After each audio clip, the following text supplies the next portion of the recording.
current student. Sorry. Okay, go ahead. Go ahead. Yeah. I just said Ang Quinto, she's a teacher. Cherry May Valdez are current students. Management 201 along with Monet Santos.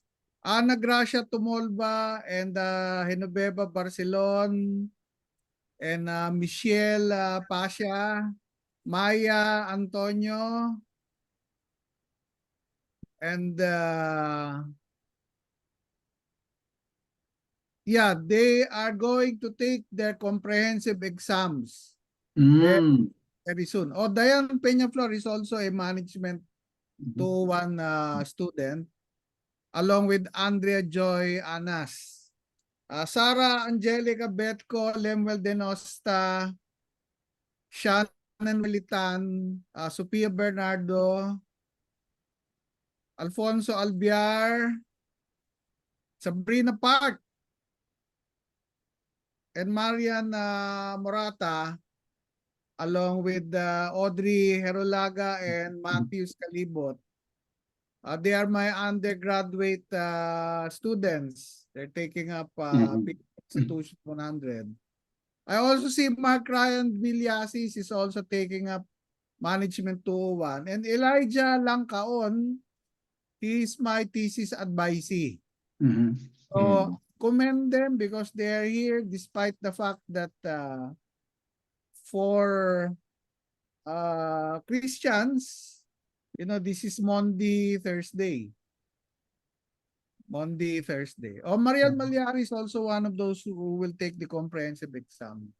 So I guess there are about 30 of them maybe. And many more will probably join.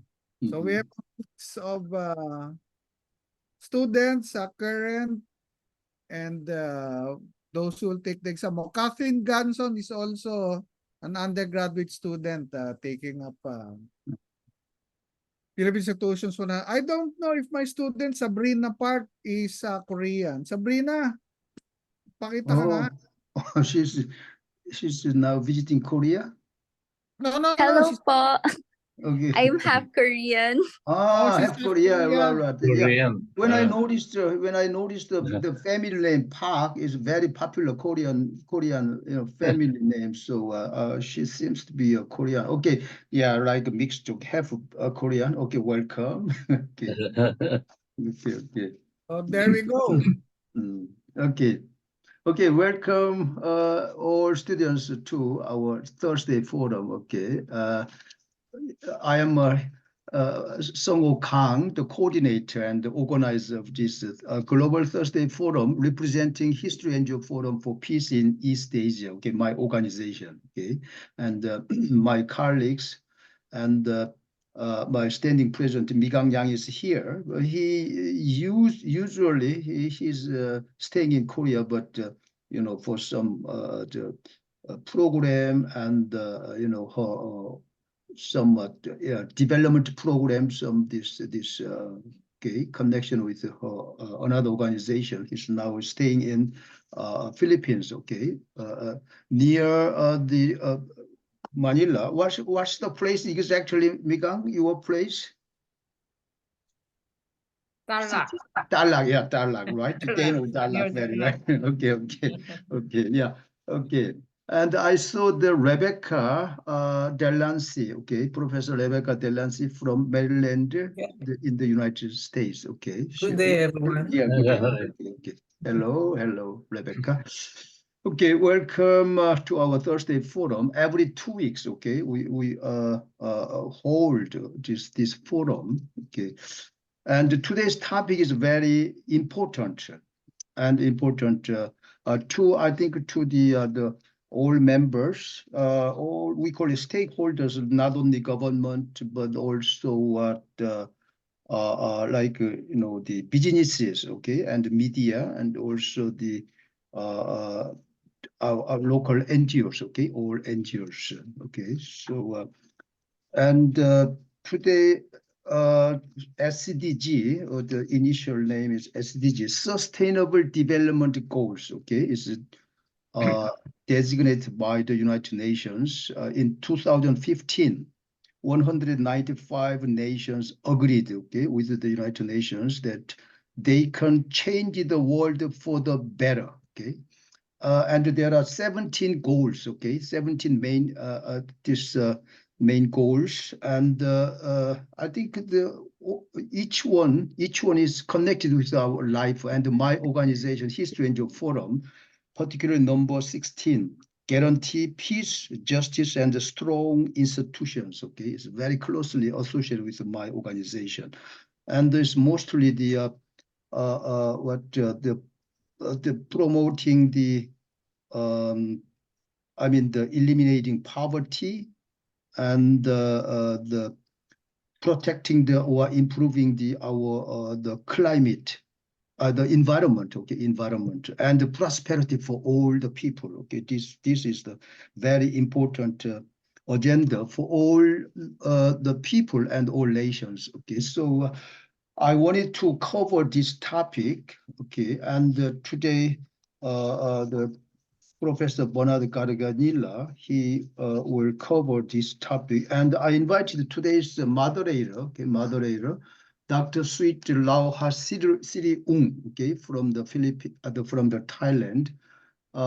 Professor and Dr. Sweet is the former president of the Nakhon Phanom University in Thailand. He retired from that university. He, is a regular member of this forum and my History NGO Forum international advisor, okay, advisor. And but his main specialty is like agriculture, okay, his background, okay. But he also he's deeply involved in like a conflict resolution program, particularly along the Mekong River, okay, Mekong River. We worked together, 2 years ago in Thailand, okay. And he got his PhD in the New Zealand, okay, New Zealand, Massey University, okay, as far as I know. And he wrote a book, the chapter about the conflict resolution, okay, something like that, with our colleagues, Professor Miki Oishi, managing the Mekong River conflicts, okay, political stability as the cost of local communities, okay. And he's also the coordinator of Thailand of the Southeast Asian Conflict Studies Network, okay.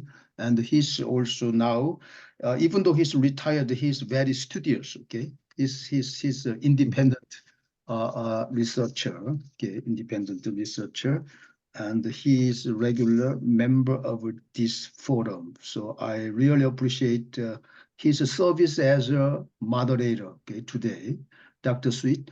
So today we have around as much as time, Professor Bernard, he prepared the presentation around 30 or 50 minutes, and then we open to the floor, okay? And we invite all students and all our regular members to join the discussion and the Q&A time, okay? I hope you can join this discussion. So I will pass this, this microphone to Dr. Sweet as a moderator, okay? Dr. Sweet.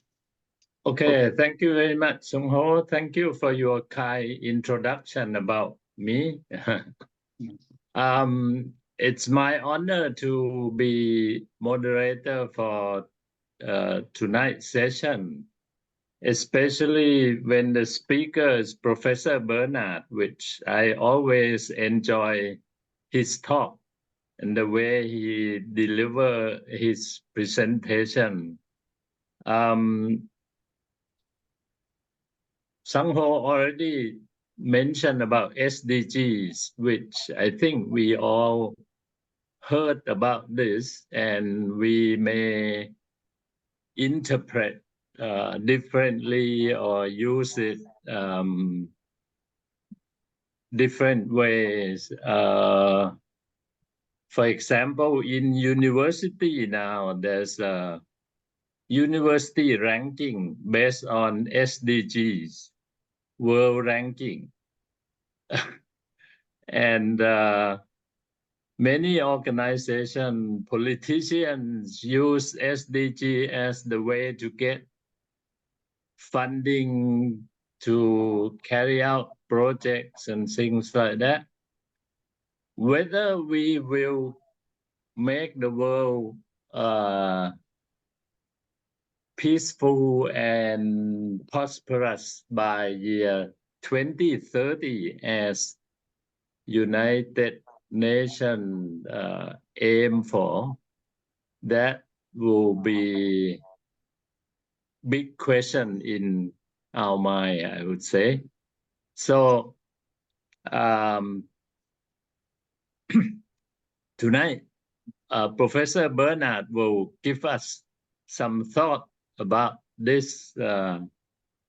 But before we start, let me just briefly introduce Professor Bernard Karganilla. I think for regular members, we don't need to introduce him because we all know him quite well. But for the new one, or for those who are not familiar with him, he's a one UP Professorial Chair Award in the Social Science for Outstanding Teaching and Public Service in the University of the Philippines, Manila. He's a lifetime member and UP Manila representative of International Honor Society for Phi Kappa Phi chapter from 2013 up to now. He's a member of our Global Thursday Forum Steering Committee. He's a regular columnist of Malaya Business Insight, of Philippine national newspapers. And he had lots of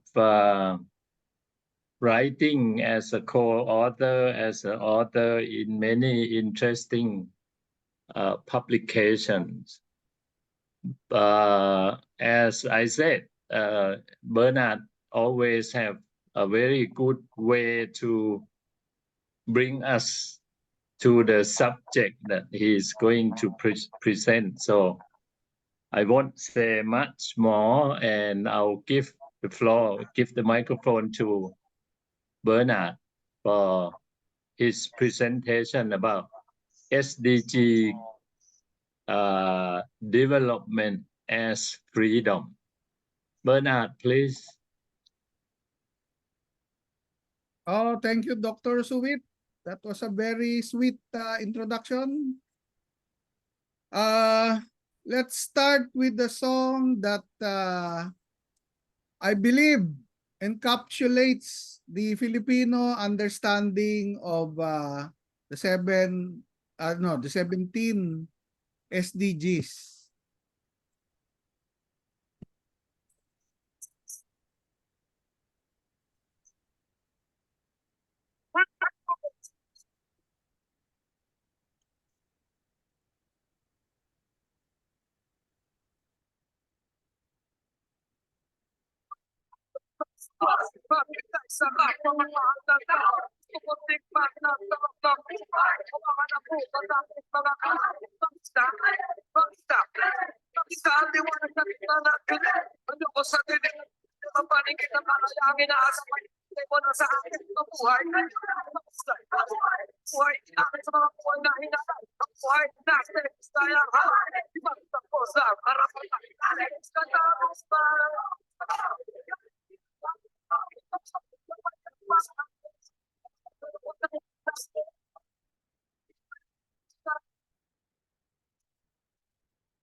Okay, so that was an enumeration.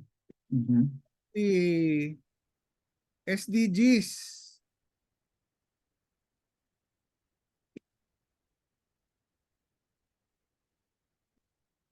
But since Sungho has already mentioned, we will not belabor the point and we will not enumerate each of the SDGs. Suffice it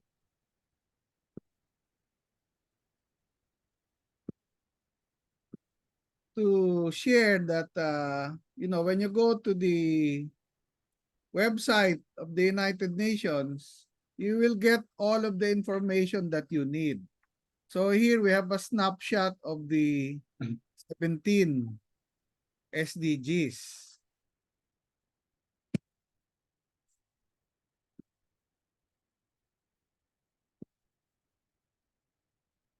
And the history of the 17 It's 20 years.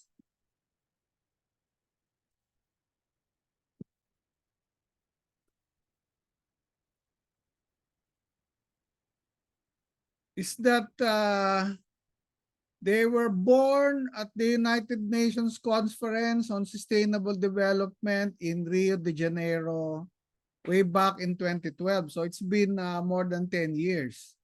And it replaced the MDGs or Millennium Development Goals, which started at the turn of the millennium and turn of the century, specifically to tackle the indignity of poverty. Now that is very significant because it is easy to be lost in the details because there are 17, remember. So the mother documents of both the MDGs and the SDGs are the following. So you can download them as a matter of fact. I'll show you the second document. This is the Doha Declaration. So this is in the wake of the global financial crisis. So this declaration came out in a crisis year for the world. And as you can see, it tackles financing for development. Now, the other document, which you can also download, and it also has to do with financing. In fact, it's an earlier document. It's called the Monterey Consensus. And here is the first page of that document. So this was way back in 2002. So a decade before the Rio de Janeiro UN meeting. So, Sungho and friends,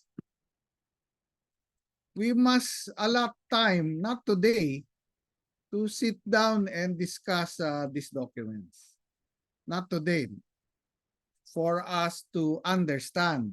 Because simply flashing the 17 SDGs can only contribute to the raising of awareness, but awareness does not automatically translate to understanding.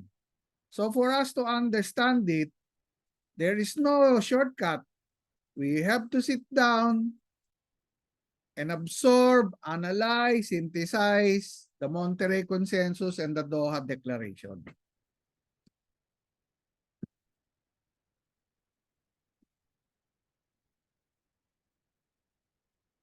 Because it's easy to define sustainable development. You know, the consensus over development started in the 1970s, particularly with UNCTAD. And there was no need to adjectivize development with the word sustainable. Development is development, period. Arose by any other name. Development is development is development. But the world found it necessary to emphasize the word sustainable. And the official definition of sustainable development, and when I say official, I mean the United Nations, is development that meets the needs of the present without compromising the ability of future generations to meet their own needs. So it sounds commonsensical, but as my friend Raymond would always say, common sense is not always common practice. So to implement the sustainable development goals, to meet the sustainable development goals, there is actually a third United Nations document. It's called the Addis Ababa Action Agenda. So again, I must say that all three mother documents have to do with financing for development. You cannot have development without tackling financing, period. So we have the mother documents, sit down and analyze them. If I were a graduating student of Master in Management about to take my comprehensive exam, I think I will do that. And then also look at the Addis Ababa agenda because that's implementation side.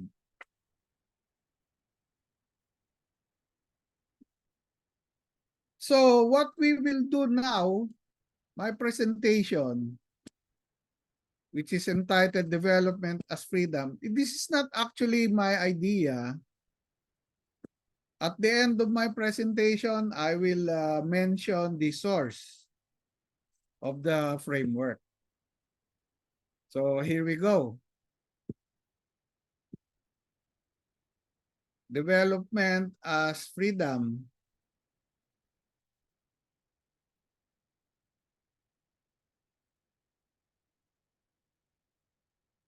Okay, so first point. We live in a world of unprecedented opulence. So for example, Dr. Suwit, would you like to guess how much this watch cost if you want to buy this? This is a Patek Philippe. You wanna guess? More than $10,000.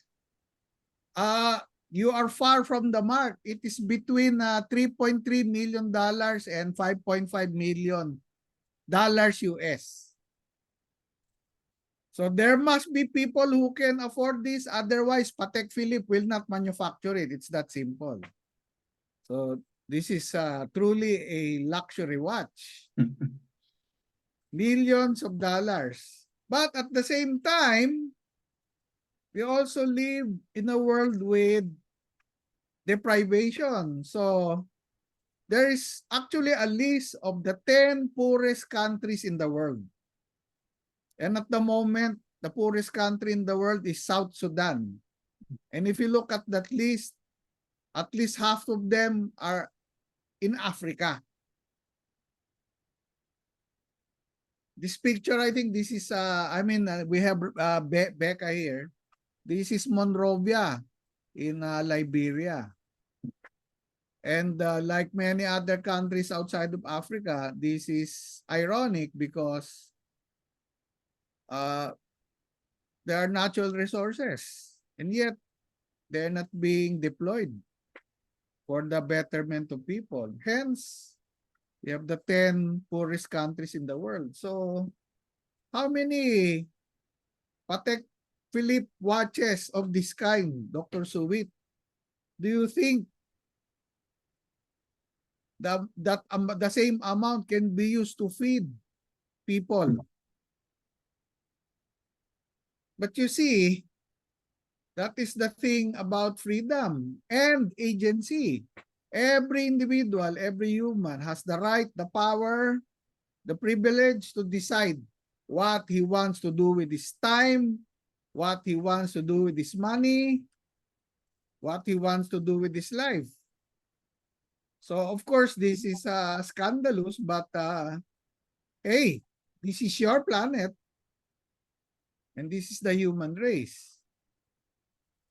In addition, there are many new problems. So for example, not just cyber war, but network war, which is already ongoing.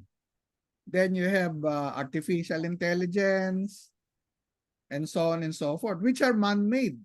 So on top of opulence coexisting with mass poverty, we have new problems. Problems created by humans themselves on the road to progress. Artificial intelligence and the existence of the internet has of course enriched our lives in many ways, but they have also generated new problems.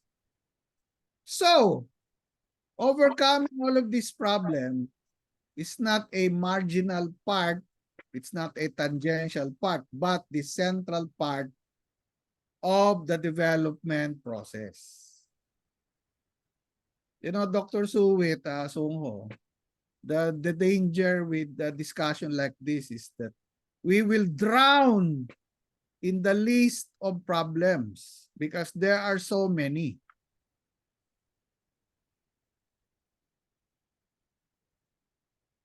So development is the process that should solve all of these problems.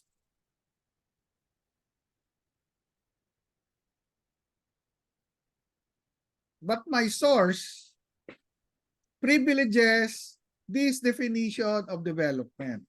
Yes, it is a process, sometimes friendly, sometimes fierce, of expanding, not maintaining, expanding the real freedoms, not procedural freedoms, substantive freedoms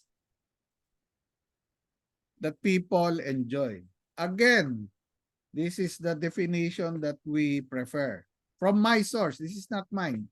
It is a process, sometimes friendly, often fierce. Not of shrinking, but expanding. Substantive freedoms, not procedural freedoms. It includes the freedom to enjoy San Miguel beer, except that it is Holy Week. So, substantive freedoms is inextricably linked with capability. Every person, no matter how poor, no matter how small, no matter how young, no matter how old, has the capability, the ability to avoid deprivations. There is no reason why you should be undernourished. There is no reason why you should die before your time.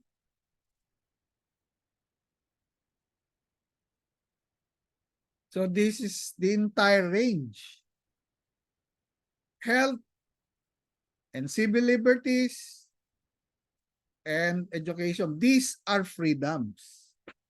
They're not motherhood statements, but freedoms, substantive freedoms. And the substance comes because everyone here has the power to simply avoid the deprivations, including the freedom of speech. So even very rich people, even famous people can be deprived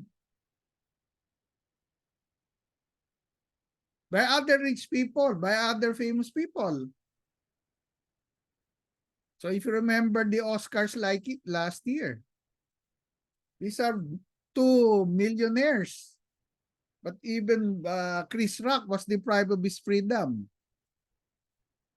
So No one is exempted from the deprivation of freedom, although some are very rich. And we must also emphasize that there is no trade-off. You should not choose one over the other. So economic freedoms and political freedoms, there may be a range, there may be a spectrum, but it is not a zero-sum game. So we do not subscribe to the idea that in order to develop, political freedoms are sacrificed to enable economic freedoms.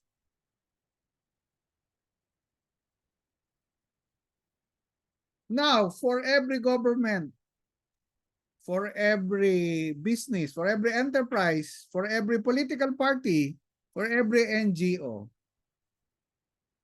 for every corporation, the basis of evaluation of whether success or failure is how that organization expands the substantive freedom. So, this is the basis of evaluation for the quality of life of every individual, but also of every organization and every society. And if we do not learn this lesson, we will be replicating the situation in Germany in 1933. Why 1933? As you can see here, there are posters of the different political parties that contested seats in the Reichstag, the parliament. And in fact, the NSDAP, the Nazis, they did not even have a majority. They only had a plurality.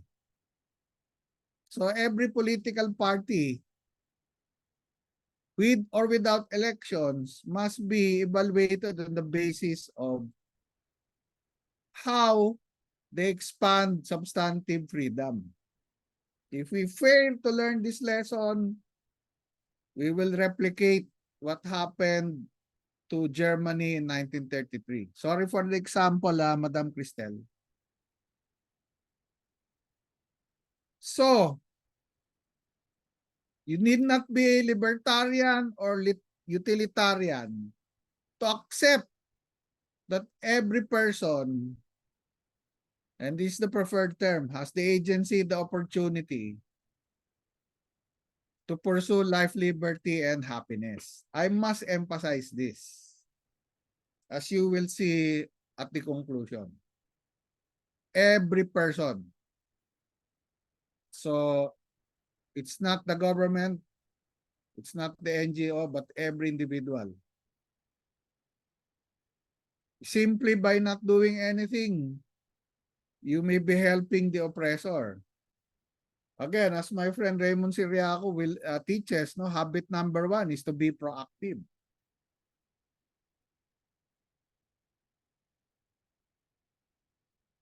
So, we do not agree with the libertarians who have reduced freedom to merely mental satisfaction, because constructive dissatisfaction also helps substantiate freedom.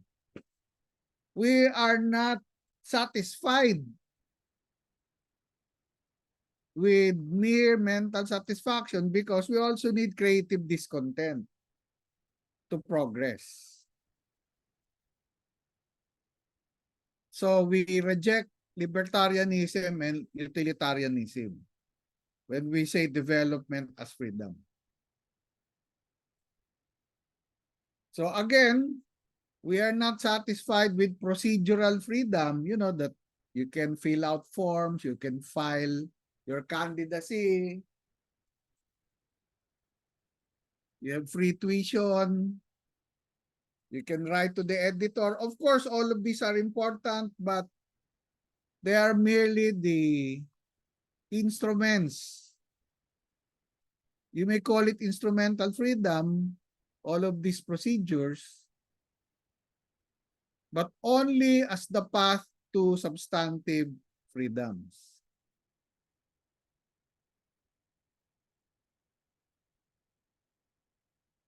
So we know that the process is authentic if and when it allows you and you and you and you the freedom to act, the freedom to decide, the power to take advantage of the opportunities wherever you are in your life right now. But at the same time, social opportunities, for example, mass education and public health, they require public action. So let me be clear, there is no substitute for individual action. You cannot avoid, you cannot neglect personal action. But at the same time, there are social opportunities. Therefore, there must also be collective action. One does not replace the other, but the basis is still the individual. So, Sungho, even before the United Nations, going back to ancient Greece, at least in the West, there have already been discussions about development, except that in the case of Adam Smith, he called them the conditions of living, and the case of Aristotle, he focused on flourishing. So this is not a new debate. This has been going on since ancient times. You may call it quality of life if you want. And the quality of life includes the opportunity to cosplay if you want to. What the modern period added to the ancient discussions is the power of the mechanism of the market. And by market, we simply mean you and I having the freedom to exchange gifts during Christmas and to transact, which is essential to basic liberty. A fully functioning market, which means people freely exchanging, freely transacting, is basic liberty. The market expands our ability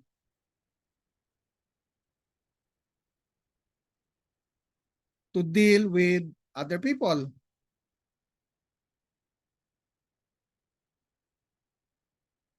And in fact, if you screw with the market, you are denying people the right to interact economically. So for example, this is San Francisco. This is not the government denying people the right to interact economically. This is a flash mob.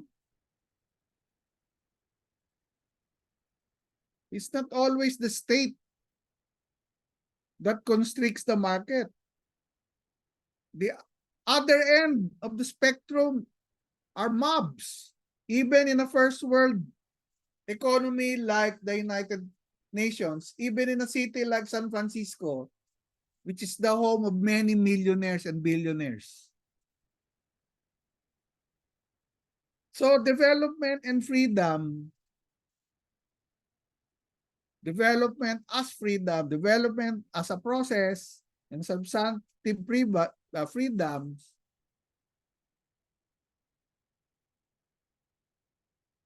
exist because of the market.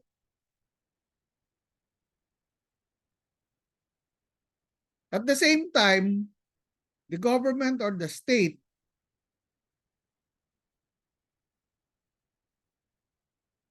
contributes regulation like limits to the consumption of alcohol, limits to the consumption of sugar,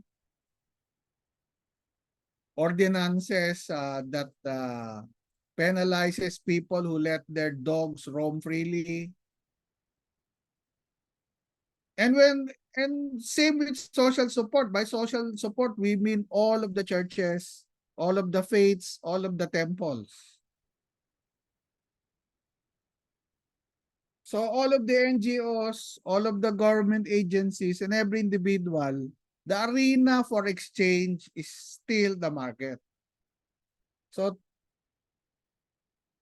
every regulation, every NGO campaign, every charitable activity by a temple or a church,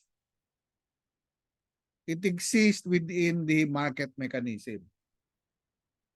And they can, of course, enrich our daily lives.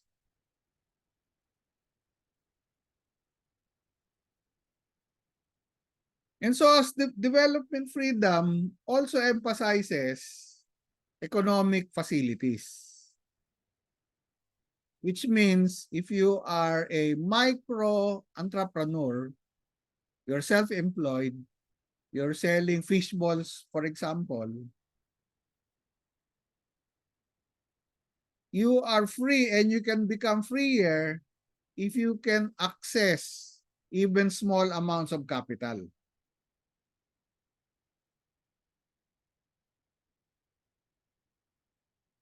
My own the guy who drives for me, Sungko and Suwit, our family driver, in addition to his salary from us, he also gets money from what we call 4P, no, the Pamilya Pampatawid, it's Social Security.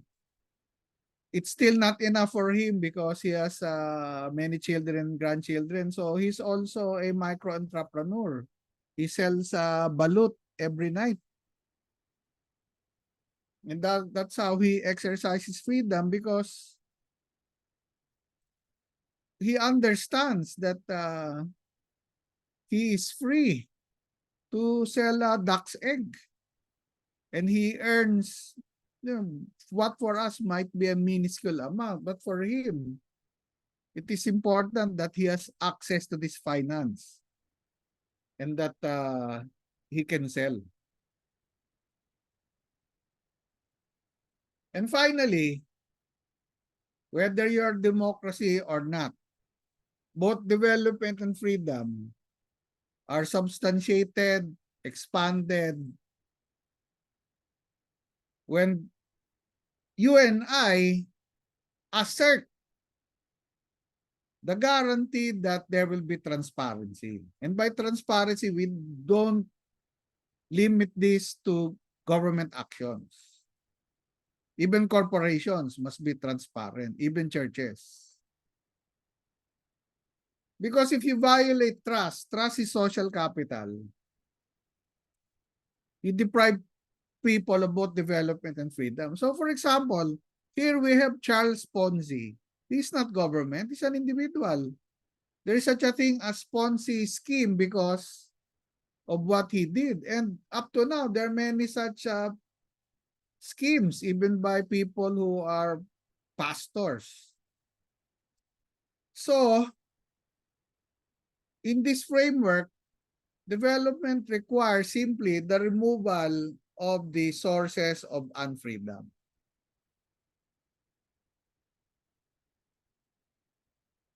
So even neglect of public facilities is a source of unfreedom. Intolerance of your neighbor is a source of unfreedom. So here are some of the minimum actions that can be taken by every country in the world so that we will see the consummation of the SDGs. Remember, these are goals. And these are not new actions. These are more than a century old. So if there's one thing that you should remember, it is this: that the free development of each is the condition for the free development of all. I say again, if there is one thing that you should take away from our session tonight, this Monday, Thursday, the free development of each is the condition for the free development of all. And with that, I thank you. Thank you very much, Bernard. As I mentioned before, he has a very interesting way to present or provoke our thinking. So I would think that many audience will have some questions or like to ask or discuss. So please raise your hand or type in the chat box. So participate as much as you can because we have plenty of time. So who would be the first one? Dr. Suwit and Sung Ho, Yes. I actually want to end with another Filipino song Okay. Okay. Okay. Go Okay. ahead, please. that is about the Sapphire, the top choice for glowing skin, comes Myo Classic Whitening Lotion, powered by 200 times more niacinamide from vitamin C, for up to 3 times brighter skin in its What's earliest the 2 sound? days. What is Sorry, the what sound? what we need to do in order to accomplish the SDGs. Okay, so this is another song, but this time this is about accomplishing the SDGs. Mhm. Okay.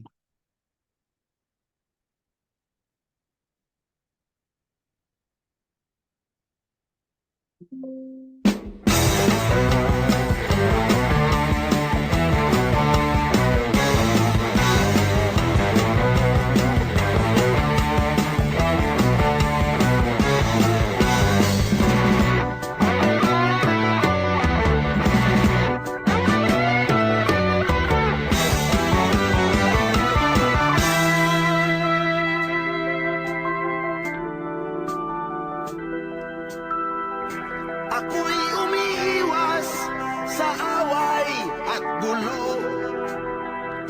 Maraming maiinit at mahilig sa basag ulo. Bakit kailangan pang manakit ng kapwa? Kailangan pa bang tayo'y maging siga? Kung tayo ay talagang matatapang, bakit hindi natin harapin ang ating sarili? Sawang-sawa na tayo sa mga palabas. Hukayin naman natin ang nasa ating loob. Tulungan natin ang mga bulag. Tulungan natin ang mga bihis. Tulungan natin ang mga ligaw. Tulungan din natin ang ating sarili.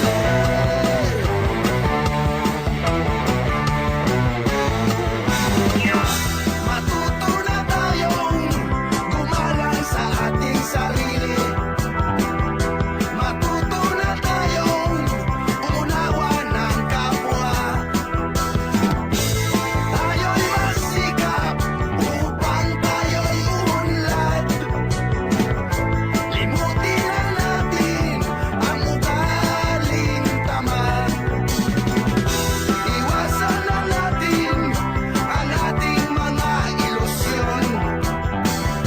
Ikalat na natin na tayo'y isang nasyon. Kahit hindi tayo magkakakilala, tayo'y magkakapatid at magkakasama. Tulungan natin ang mga bulag. Tulungan natin ang mga bingit. Tulungan natin ang mga ligaw. Tulungan din natin ang ating sarili. Oh!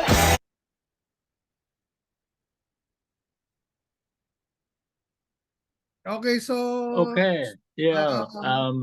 Dr. Suwit, Sung Ho, you can ask the Filipinos here what the two songs are about because they're in Filipino, they're in Tagalog. I And think Raymond tried to help translate in the chat box, right? Okay. I And- placed the translation in the chat box. Yeah, Anyway. yeah. And But- I'm going to put Mhm. in the chat box my source. Because what I discuss is actually by a Nobel Prize winner of development economics. So here's the source. Development as Freedom by Amartya Sen. Okay, thank you very much, Bernard. So, anyone like to be the first to ask questions or discuss about the topic that Bernard present to us in a very interesting way?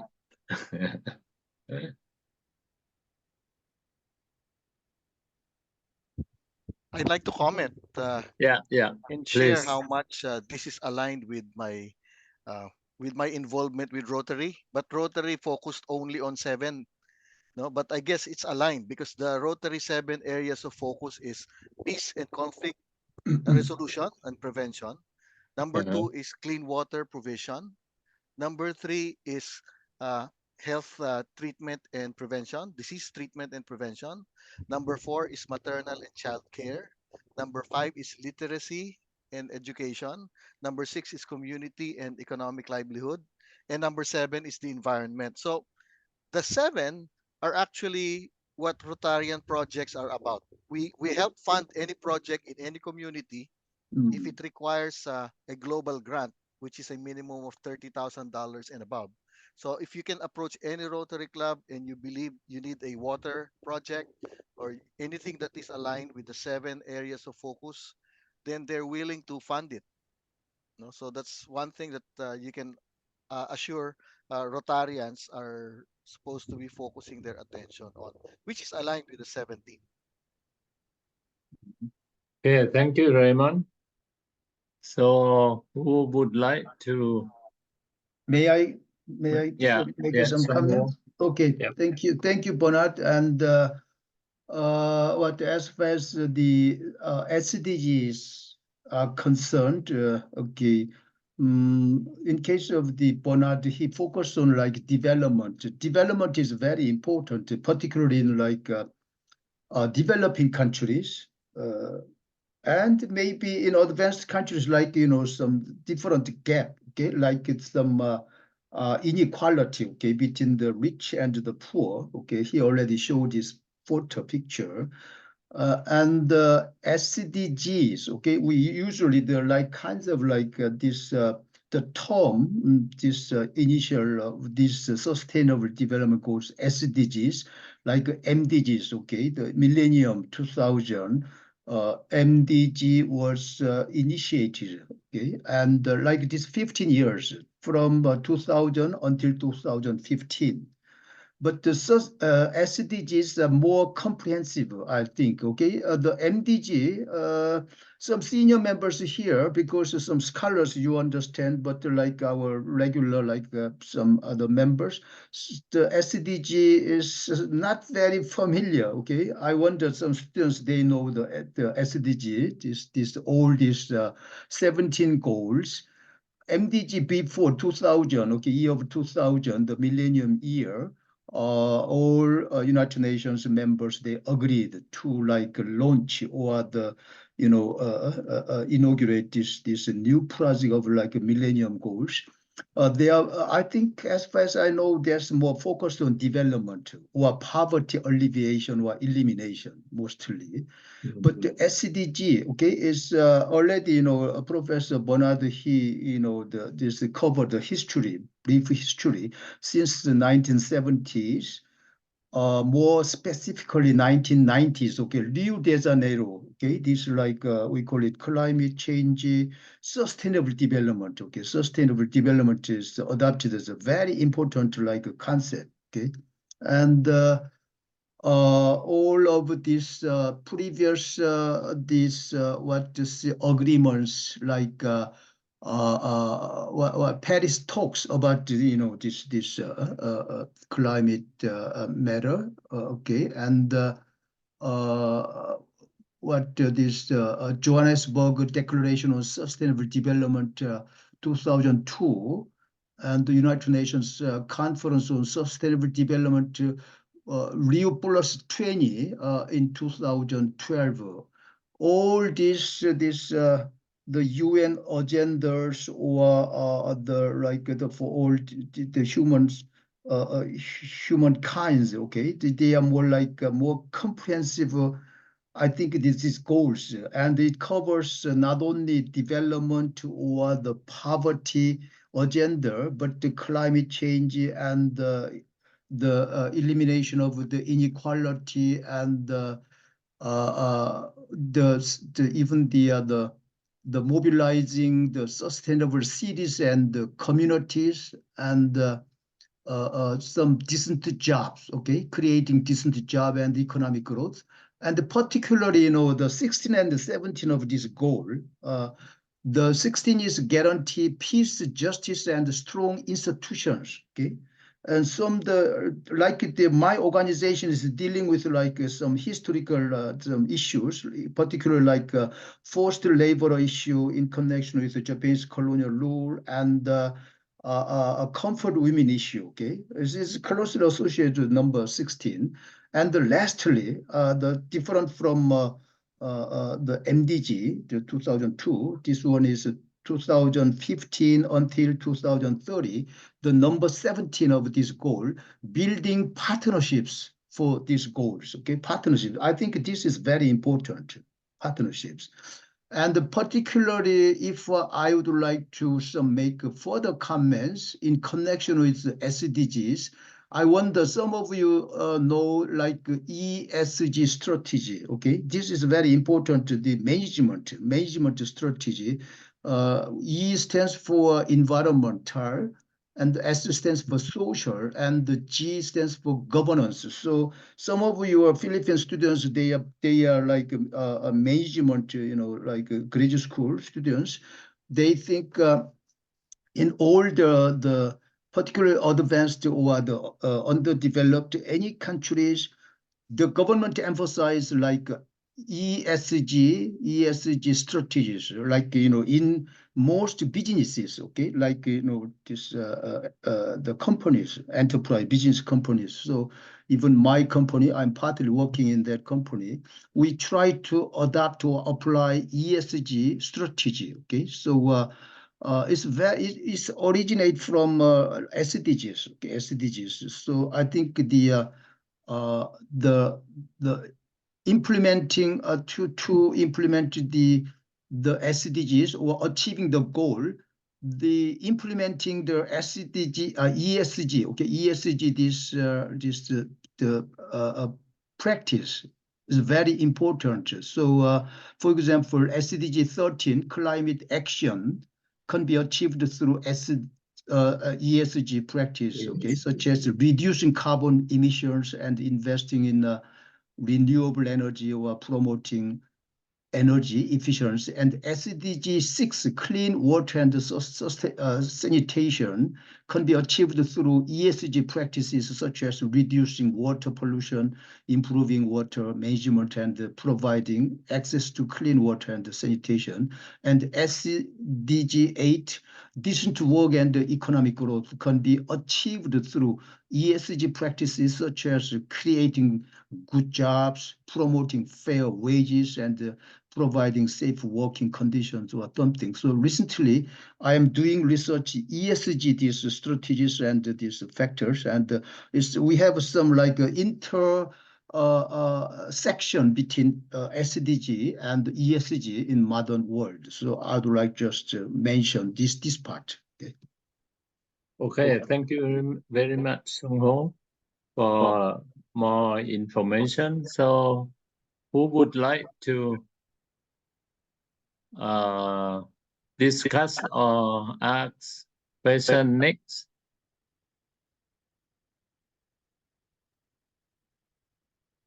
Or comments? Well, may I Yeah, say yes, something? yes, Kristen, yes. Please. You just Sung Ho just told us about the economic aspects and so on and so on. We all know about airplanes and the footprint they make, and people try to reduce this. I just read this morning in the German newspapers that Germany transports its mail with domestic mail, let's say from the South Munich all the way up to Hamburg or to Berlin by airplane since 1961. It was decided, but the bill still has to be passed in the parliament, that from now on, mail will no longer be transported, domestic mail will no longer be transported by airplanes within Germany. Usually a letter which is sent, let's say, from Munich to Hamburg or to Berlin takes 1 day. Now it will be transported on the road, by cars, DHL and so on. That means that my letter will get to some other place only in 3 days. And I do wonder what the economic impact is. There may be a savings and in the footprint of using airplanes, but it makes me feel going backwards. That's what it was in the 1950s. The letter did take 3 days. I worry that one day we start shipping them only over the seas and by canals. So I just wanted to let you know about this very interesting effort made in Germany, and I have no idea what the impact is going to be. Yes, Christelle, thank you. That is precisely my point. Because if we keep on enumerating the 17 SDGs, it will lose its impact. Because it's like a laundry list. So although we commend the German government's effort to reduce its carbon footprint, yes, there will be trade-offs in efficiency. Because going by that metric, we might as well go back to horse carriages because horse carriage will have even lesser carbon footprint. That is why we must focus. If we talk about development, we must focus on mass poverty and absolute poverty. So, when they replaced MDGs with SDGs, that point was lost. Because now everyone is into climate, everyone is into peace. The danger is that we are trying to do so many things and not really progressing. It's like being a guinea pig running on the treadmill. So we must focus. It's still poverty because the process to eliminate mass poverty will solve many other problems, including political problems and social problems. And that is why I prefer the approach of Amartya Sen. It's called development economics. And he won. He was the co-winner, I think, what year was that? Of the Nobel Prize in Economics. And given the background of Amartya Sen, it's a third world perspective.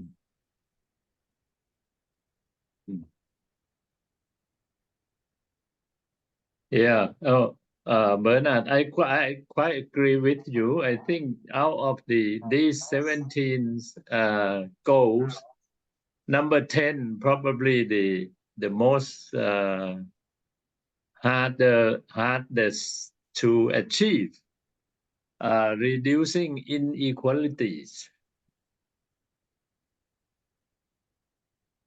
Yeah, that's why I'm focusing on the implementation for remember, these are goals. Yeah. For the goals to be met, it's easy to blame the government. It is a sport to blame the politicians. Of course, they deserve a big part of the blame because they're the ones in power. But we might also be neglecting the power of every individual. It not only takes a village, it takes a planet. So, we need every swinging dick in the bush. It must be everyone. Every day, all the time. Yeah. Okay. Any of Bernard's student would like to ask or to share your opinions? By the way, This is a good preparation for your qualifying exam. so Dr. Suwit Sungho, that is Amartya Sen. Yeah. And the picture comes from the UNDP. Mhm. So remember this situation. I don't think Greta Thunberg can solve this. Uh,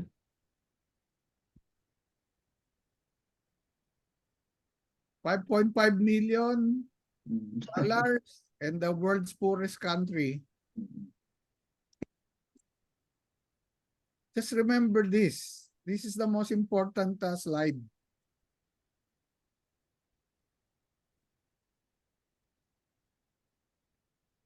Or as they okay. say in the IT sector, full stack development.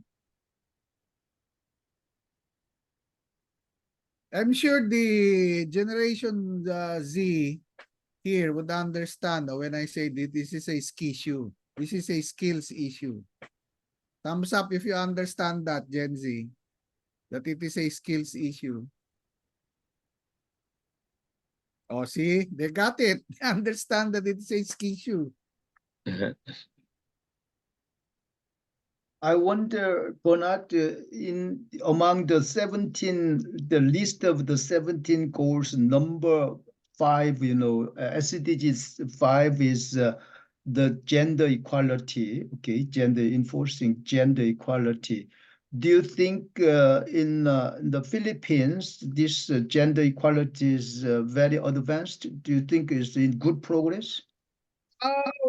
What do we mean by advance? No, in Philippine culture, one of our myths, the creation myth, unlike other cultures, I guess, we have the malakas at maganda mythology that the first humans right away, they were a couple, they were equal, malakas and maganda. So from the get-go, there was no bias for the male or the masculine. So when the world was created, there were two individuals, there were two humans, one male and one female, malakas and maganda. And we've had, if we're talking about women empowerment in the Philippines, I will rattle off a list of names. Then we will see if they will thumbs up or thumbs down. No, Sara Duterte, Imelda Marcos, Cynthia Villar, Janet Lim Napoles. These are all women. Do they merit a thumbs up?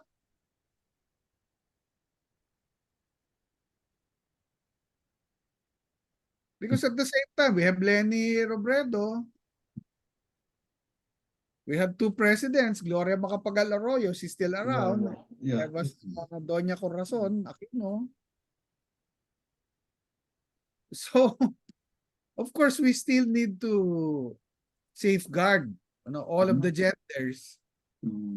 But the way I see it, the Vice President of the US is Kamala Harris. She's a person of color, but she's not poor. Michelle Obama is also a person of color, but she's not poor. Hillary Clinton maybe should have been president, but she's not poor either. Yeah. Meghan Markle is a princess. So, it is still mass poverty, Sung Ho. It is still the question of mass poverty. Otherwise, we will be lost in the 17 SDGs. Okay. Anyone like to share some ideas? What about Rebecca? Rebecca, are you around? Oh, Becca already left. Oh, okay. Yeah, she has some family, some engagement. Yeah. Okay. Can I briefly request my students to open their Sure, cameras? sure. Yes, yes. So you can see who they are. Because some of them are already professionals. Pabukas ng camera. Mga kababayan, pabukas ng camera para makita kayo. Cherry La Chica, I think you're an accountant, no, Cherry? Cherry La Chica is an accountant.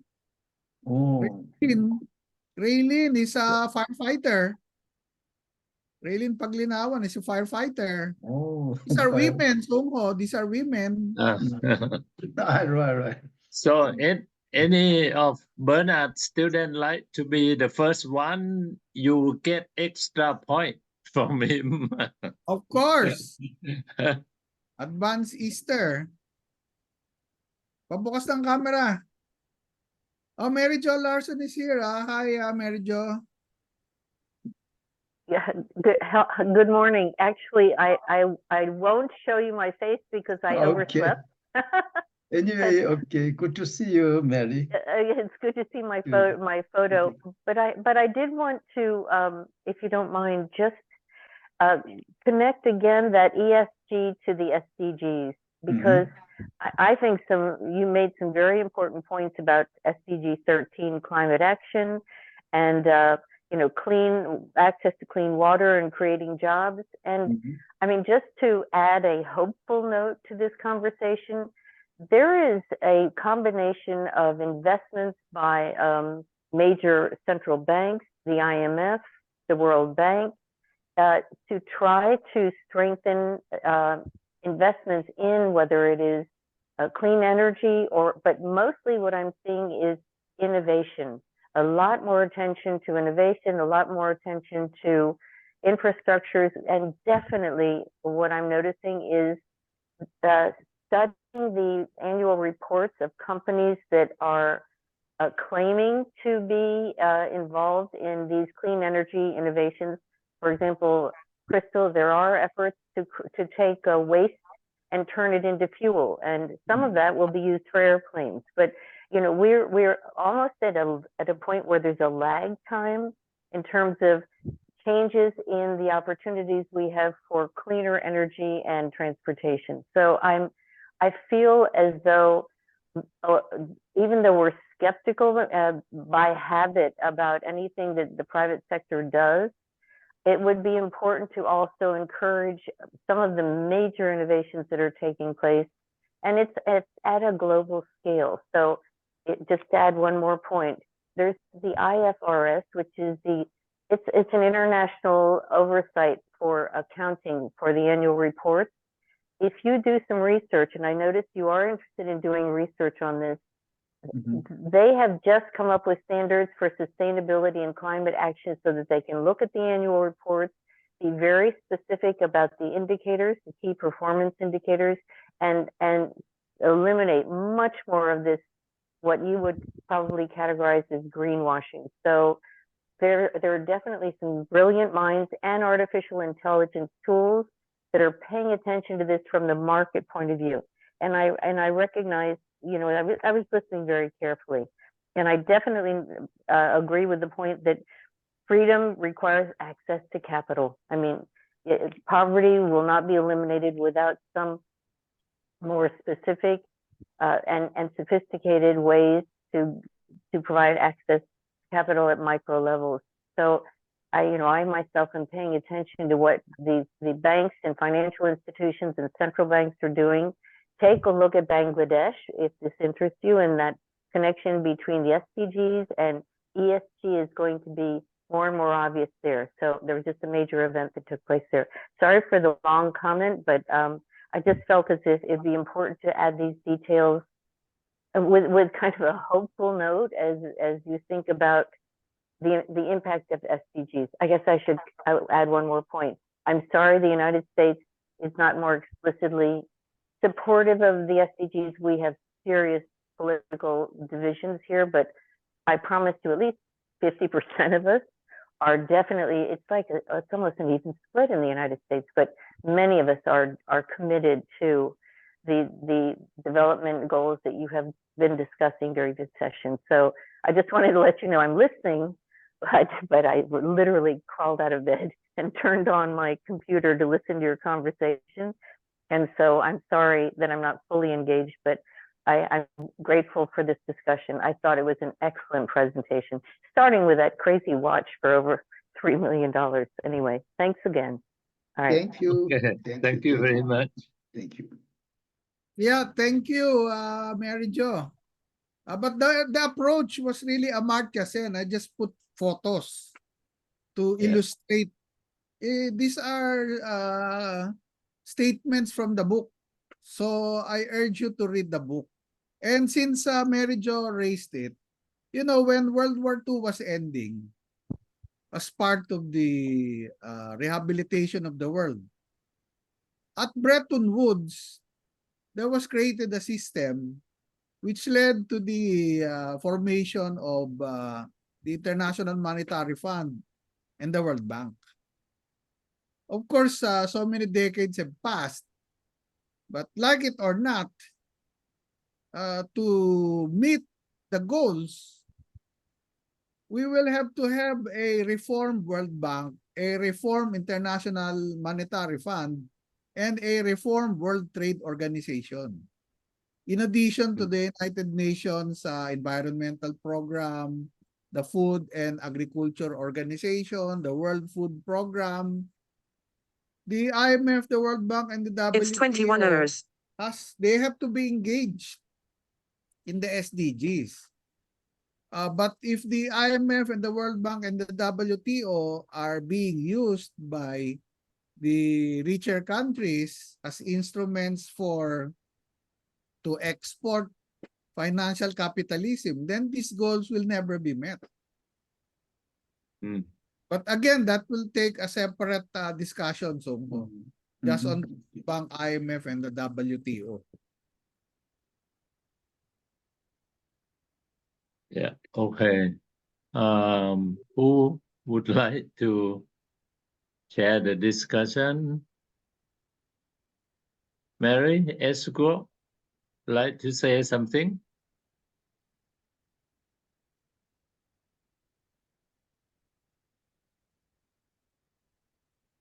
Thank you very much. I'd like to talk about the human right, and I've been supporting the foreign women who live in Kawasaki for more than 30 years old. And sometimes the women have suffered from the Japanese husband. So I called him directly and talked with him on the phone, and if he cannot stop the abusing, I will sue you to the Human Rights Association. Then you will be on the blacklist. Then the Japanese husband will change his attitude. So to be happy living in Japan, I want to continue to support the foreign women living in Kawasaki. Thank you very much. Okay, thank you. Yeah, if Since, I add, okay, yes. go ahead, please. Yeah, Bernard. Yeah, I wonder how empowering Kosupuro is among the Japanese women. If that is an expression of freedom for the Japanese women. Kosupore, cosplay. Because that's where we got cosplay from Japan. Mm. Yeah, Japanese women also suffered. Maybe they don't have. I don't think we have Japanese equality. girl, just Japanese girl. I don't think the Japanese women are suffering when they cosplay. In fact, they look like they're enjoying it. It's a depend on a person. Well, precisely. It depends on every individual. Individual, That's yes. precisely the point. You know, the tragedy here, Dr. Suwit, Sarah Angelica Betco, Alfonso Albiar, Sophia Rene Bernardo, Marian Morata, they are development studies majors. They're third year and they're very quiet. Yeah.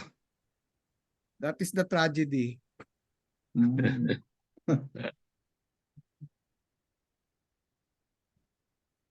It's as if they have nothing to say.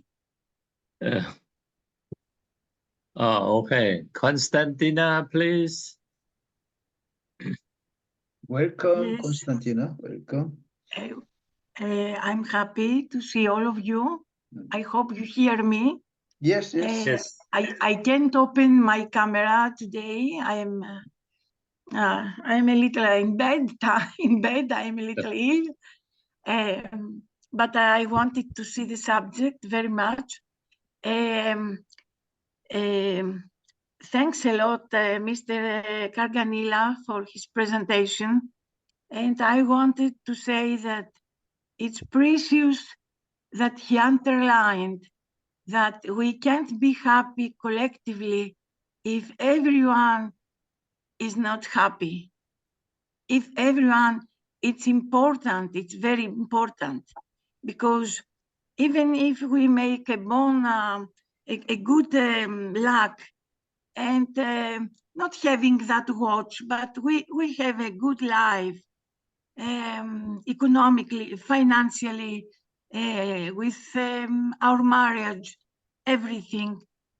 It's something like being invalid if our neighbors are not are starving or are they are sad, unfortunate. We can't really. I don't think that this is really emphasized by educators, by public speakers, that we can't really be happy if people are unhappy and starving next to us. And that, I think, is the most important, let's say, message that I felt from the presentation of Mr. Karganilla. And that he said about priorities, that if we don't fight massive poverty, the other goals are trickling, are not, they can't be stable. The effort to raise the other goals generates reactions, unhappiness, and the goals, it's like a sabotage to the goals, because if we don't fight massive poverty, starvation, massive unhappiness, and especially starvation and poverty, extreme poverty, we can't have clear air, we can't have nothing, because all these, they have, if massive poverty doesn't extinguish, all these are in the air.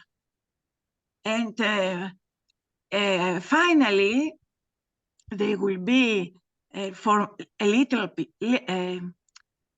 people, a few people. It can't be otherwise.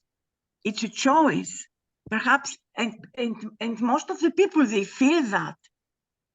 Even with good intentions, if massive poverty doesn't extinguish, all the others will be for few people.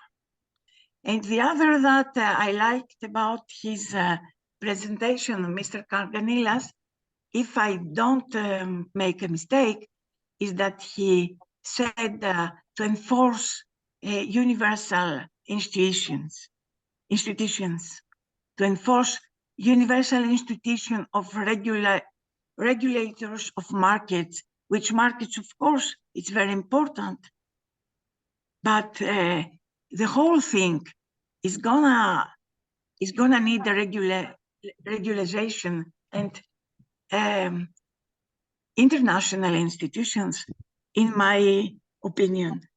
I was happy to hear such a clear voice about theoretically about massive poverty. It's something. It's like a thorn in our lives. Thanks a lot, Mr. Karganilla, and everybody. I'm so happy to see you. Okay, thank you very much, Constantina.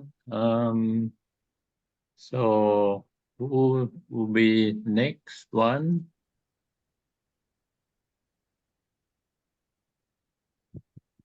Dr. Suwit, I agree with Yeah. Constantina that Oh, our students. one does not understand happiness until one has experienced sorrow. Okay, yeah. Okay, Oh, Matisse Elijah, Paisi is raising his hand, no? Elijah. Elijah, yeah. Hello, good evening. I'm sorry I can't open my camera also, but I'd like to give a comment din po sa presentation because the presentation is somehow relevant to my thesis kasi Amartya Sen's perspective po on development freedom it provide insights to my thesis about the healthy construction practices of slum dwellers as it particularly address the 11th goal of SDG, which is to make sustainable cities and communities, and it also address the 13th goal of SDG, which is the climate action. And by applying the Amartya Sen study, it I tend or I aim to investigate how the slum dwellers make their houses, construct their houses, and it's fascinating to investigate how empowering these slum dwellers with their freedom to improve their housing conditions, particularly their participatory approaches to support the SDG goal number 11 and SDG number 13 to have an inclusive, safe, and resilient, sustainable cities po. As we know, 92% of houses are constructed by the poor themselves in Asia. So I find the presentation really useful to my study po.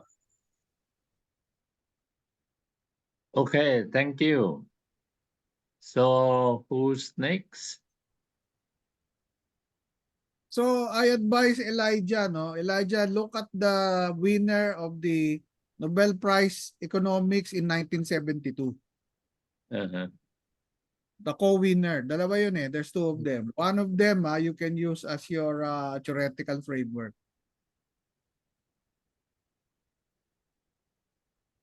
Got it, sir. Thank you po. I would also like to say, so Dr. Suwit, Cristel, the University of the Philippines, Manila is trying to anchor every activity on the SDGs because as Dr. Suwit mentioned, it is needed for the ranking. Yeah. But in the case of the Masters of Management program, from the very beginning, 1999 up to today, we have already adhered to the Sustainable Development Framework. Not because of any university ranking issues. But it has always been part of our framework. Understanding management. Yeah, that is good. I just about to give you one example of a university in Thailand who tried to get higher ranking in the SDG World University ranking. So they pay to get an electric bus to provide students for free ride.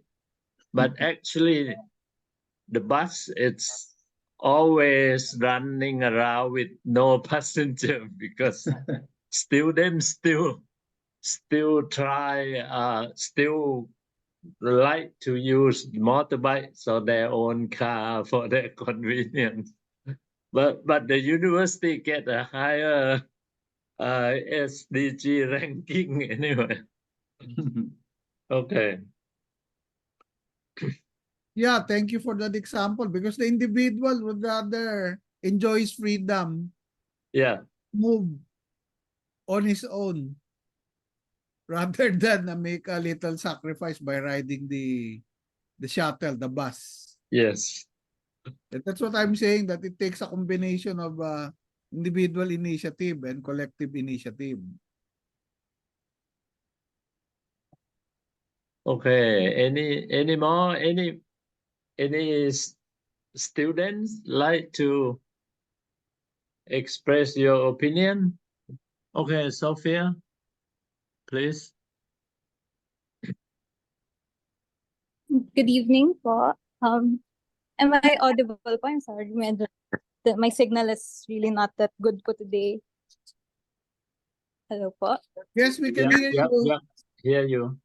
We can hear you. Yeah.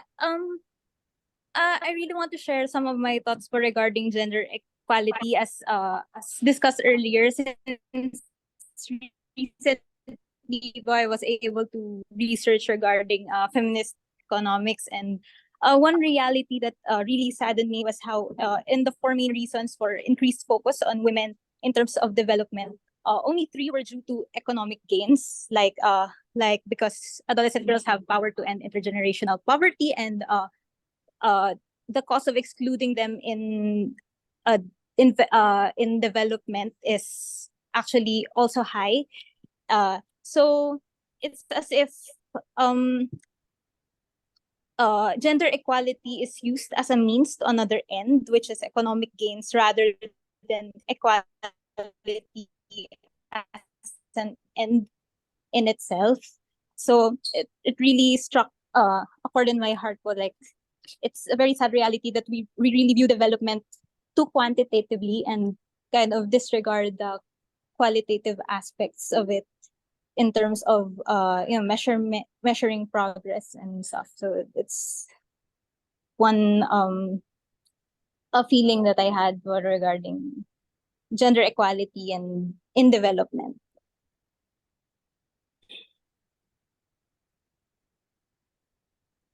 Okay, thank you, Sophia. Any 1 or 2 more students, please?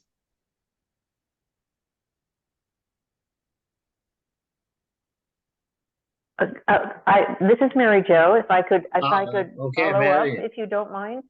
Yeah, Mary. Would following up on what we don't measure when we're talking about gender equality and progress that we're making. Could you please elaborate on the indicators that we are not measuring? Could you talk a little bit more about the gaps in terms of how we measure progress in terms of gender equality? That would be interesting. Thanks. Okay, Sophia.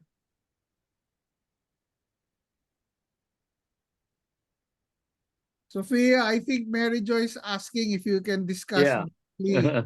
the feminization of poverty.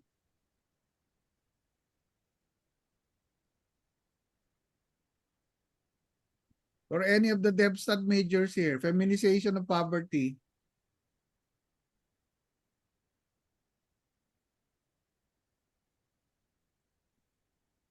Sophia, that's very important agenda, I think. She's maybe away, just away from. Yeah. Oh, sorry. Yeah, I was just going to. If you have anything to add, please, Mary Jo. Yeah. Yes, I just wanted to thank her for recognizing it's much easier to measure something that's tangible, but I think what she wants to value are intangible types of. We were talking about social capital or different opportunities that surface. I think she's raising an important point. And it's a challenge. All types of issues related to opportunities for leadership, opportunities for education, etc.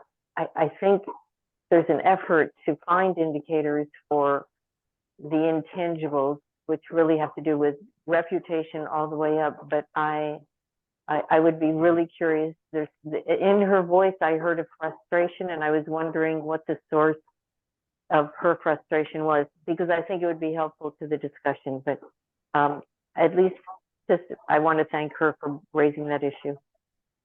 Okay, thank you very much, Mary Jo. So, anyone else like to discuss?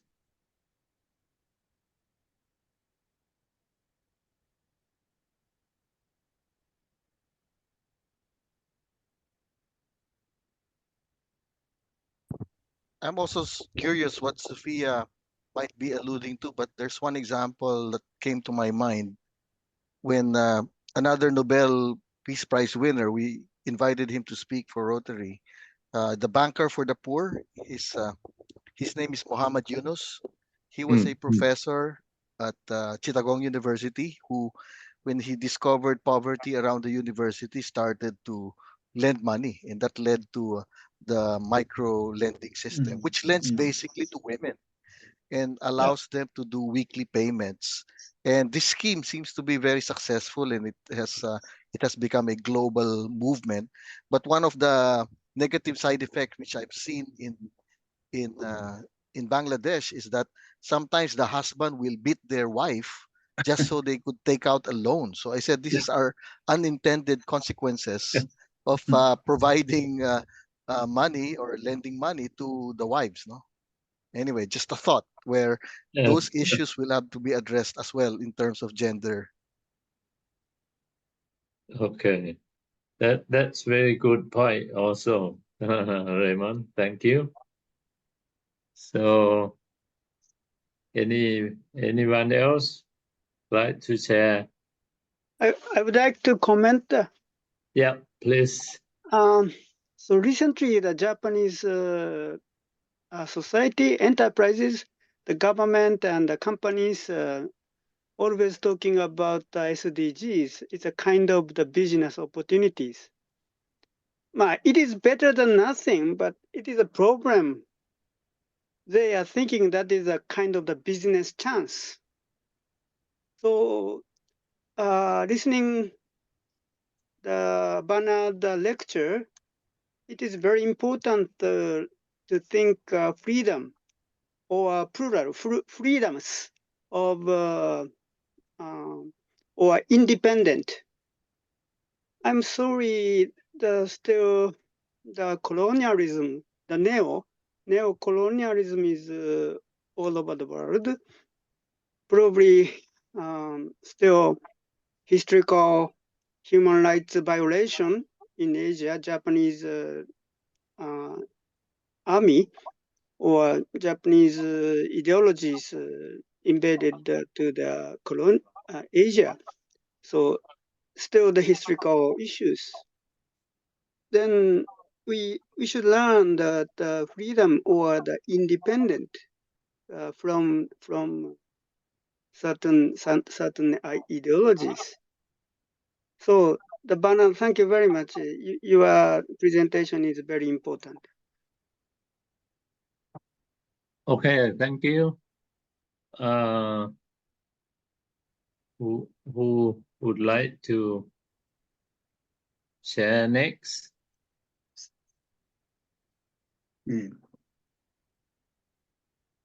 If no students, while waiting for students, may I just a brief comment? Yes. Yeah, okay. In addition to this, the development, this part, all this, the overall, the whole goals of the SDGs, okay, 17 goals. Now this year is 2014, and this by the 2030, okay, this goal is the year target year 2030. Only 6 years are left, okay, and I am monitoring the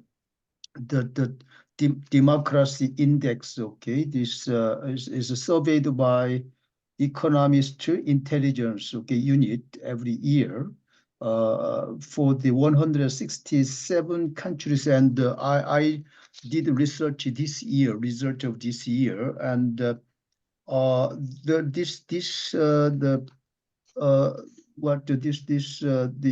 agency this labeled or called the year of the 2040, 2024, the age of conflict. Okay, age of conflict. The title of this year, like summarizing the age of conflict, as you know, like wars in different part of the world. Okay, so achieving SDG goals. Okay, the overall 17 goals, particularly like development or poverty alleviation, still lagging behind. Okay, lagging behind, and because democracy, many countries out of 167, several countries, they are more like backward. They went backward. Okay, instead of the advancing their democracy level. That's happened. Okay, in through this year, last year. In fact, they surveyed that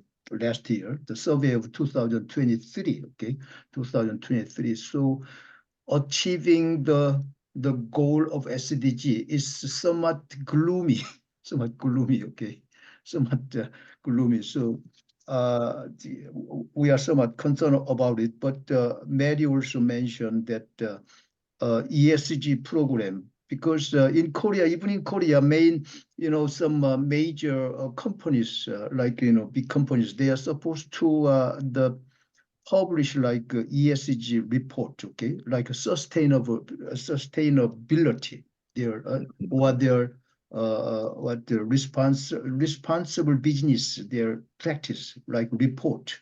So I think this is somewhat good sign. Okay, they try to adapt this SDG, these principles to their companies. Okay, because for the reputation, the governance part and the social part and the environmental part. Okay, so I think in a way there is somewhat positive some signs. Okay, that's my comment.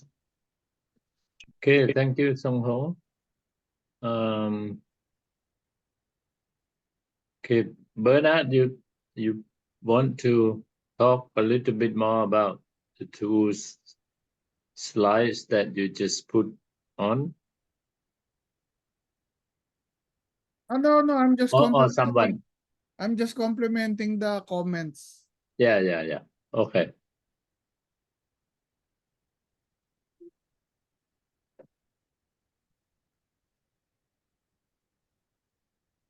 Okay, if there's no other comments or questions, maybe I'll let Bernard summarize, and then Song Ho will make a closing remark for this session. Okay, Bernard, please. Yeah, thank you, Dr. Suwit. Like I said, I think for me, this is the most important takeaway.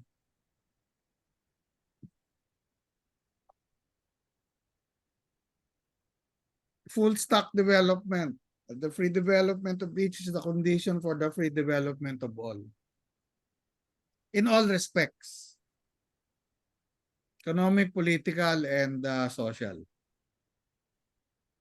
So I thank all of the attendees in tonight's Global Thursday Forum, especially our colleagues in the Global Thursday Forum for their comments.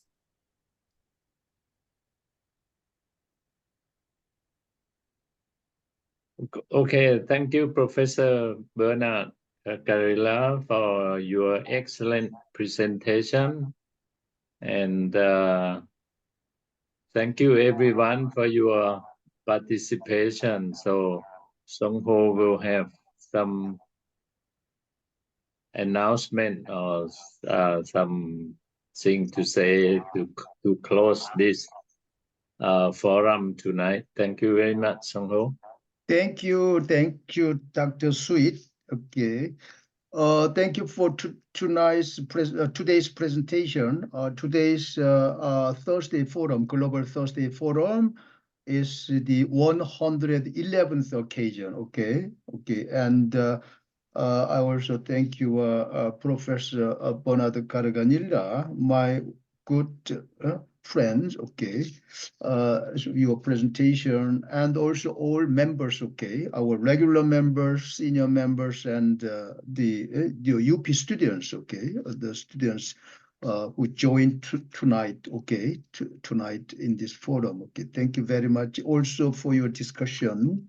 Okay, I will announce the next forum 2 weeks later, April 11th. Okay, 2 weeks later. The speaker is Dr. Sandip Mishra from India. Okay, our regular member. Okay, our steering committee member, and he's at the Center for East Asian Studies, Jawaharlal Nehru University. Okay. I asked him to speak on the topic India's relations and cooperation with the two Koreas, South Korea and North Korea, because before 1990s, okay, early 1990s, India used to more like associate with the North Korea. Okay, they have very close with the North Korea, and since 1990, okay, they turn their relations with South Korea. So he himself visit North Korea 2 times, okay, Professor Sandip. So if he still thinks this topic is good, because we between South Korea and North Korea, we still like the no progress, okay, in our relations, okay, like stalemate, okay. So the North Korea is to try to violate some or wage some like even the declare war, okay, declare war. So tension is still here in South Korea, in Korean Peninsula. So I would like to focus on the Korean situation. If we still accept this topic, okay, this topic, so I will check with him and I'll announce it, okay, announce it. And also when I announce this my notice through this notice Thursday forum, I always include some like the bulletin board. So I conveyed 3 different news, like the Carter School program. Crystal McDonald gave me. Okay, share it. And also in the Alpha Education based in the Toronto, they would like to they were started like some youth program, okay, like a summer program, okay. I think is very useful for youth. You have youth like mostly college students or university students. There's no registration fees, okay, if you are online, okay, or in person.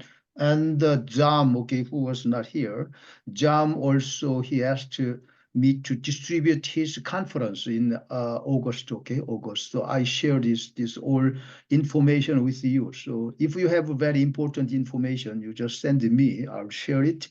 I'll distribute all our members, okay? So hope to see you 2 weeks later if you are available. We're welcome.